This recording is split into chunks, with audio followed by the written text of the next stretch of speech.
नौकरानी एक घर के लिए कितनी जरूरी होती है, आइए देखते हैं। अरे बहू, ये देख, सारा साबुन बर्तन में रह गया।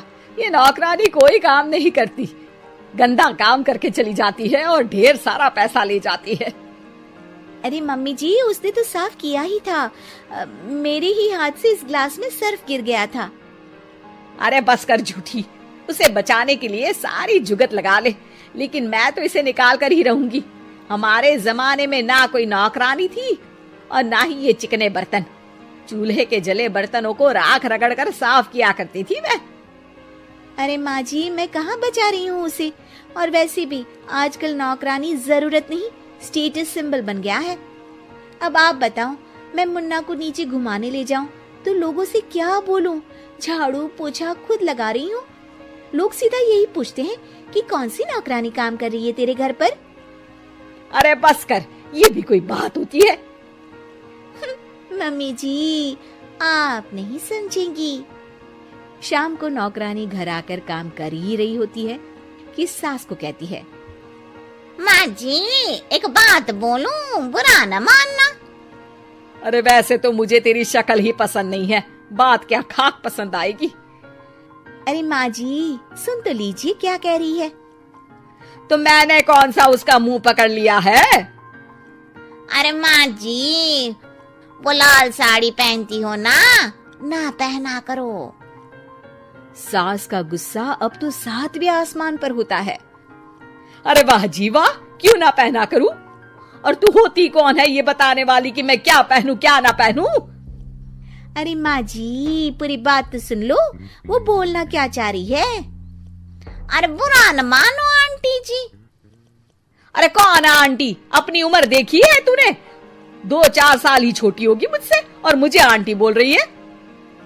बहू सर पर हाथ रख लेती है।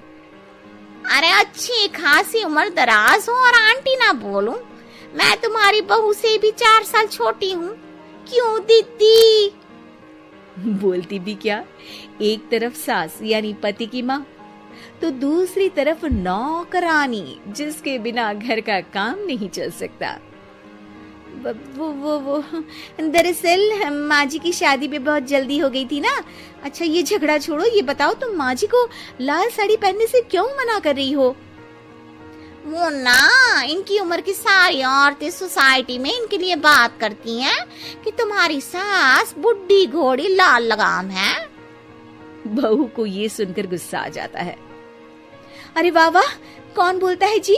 खुद क्या है यहाँ की औरतें, बाल सफेद लेकिन टाइट जींस और कोई कुछ भी पहने। अरे पहनना हमारा निजी हक है, किसी को कुछ हक नहीं बनता कि वो मेरी सास के लिए कुछ बोले। मैं आज ही जाकर माँ जी के लिए लाल जींस लेकर आऊंगी, फिर देखो कोई क्या बोलता है। अरे चुप लाल जींस। अरे सुन नौकरानी की बच्ची, जाकर बोल दे उन लोगों से कि उन लोगों की तरह मैं उड़ती नहीं फिरती हूँ घर बार छोड़कर। अपने बच्चों और नाती पोतों में मन लगाती हूँ, ना कि सारा दिन ताश के पत्तों में आंख गड़ाकर 3 पत्ती खेलूं। नौकरानी वहां से चली जाती है। वैसे बहू, नौकरानी के क्या फायदे हैं ये तो पता नहीं, लेकिन सबसे अच्छा तो ये कि पता चल जाता है कि कौन किसके लिए क्या बोल रहा है। सोसाइटी में तेरा नौकरानी रखने का इरादा बिल्कुल ठीक था। अगले दिन उन लोगों के घर की बेल बजती है। बहू दरवाजा खोलती है कि सामने कुछ औरतें खड़ी होती हैं। अरे बहू, कहाँ है तेरी सास? बुला जरा। अरे बहन जी, आप सारी एक साथ आइए आइए, कैसे आना हुआ? अरे 3 पत्ते खेलने आई हैं, क्यों खेलोगी? क्यों नहीं, वैसे भी बड़े दिन हो गए, एंटरटेनमेंट हुआ नहीं। बहू जा जाकर पकोड़े तो बना ला। अरे बस करिए, आगे कुछ पीछे कुछ। वैसे तो कहती है कि परिवार पर ध्यान देती है, हमारी तरह 3 पत्तियां नहीं खेलती। हमने कौन सा परिवार छोड़ दिया? सास सक पका जाती है। अब ये किसने कहा? मैं तो कहती हूँ कि मैं भी थोड़ा बाहर निकलूं। आपने ही तो कमला नौकरानी से ये सारी बात की थी। सास और बहू को अब सारी कहानी समझ आ जाती है कि सोसाइटी की औरतें क्यों भड़क रही हैं। माफ करिए आंटी, मैं छोटी हूँ लेकिन फिर भी पहले तो आप लोगों ने माँ की लाल साड़ी का मजाक उड़ाया था ना। हाँ उड़ाया था, लेकिन उससे पहले तो तुम लोगों ने हमारी जीन्स के बारे में बात की थी। अरे क्यों ना पहने हम जीन्स, तुम्हारे पैसों की थोड़ी ना है। सास और बहू सर पकड़कर बैठ जाती है। देखा बहू, ये खेल कर गई तेरी नौकरानी, यहाँ की बात वहां तो वहां की बात यहाँ।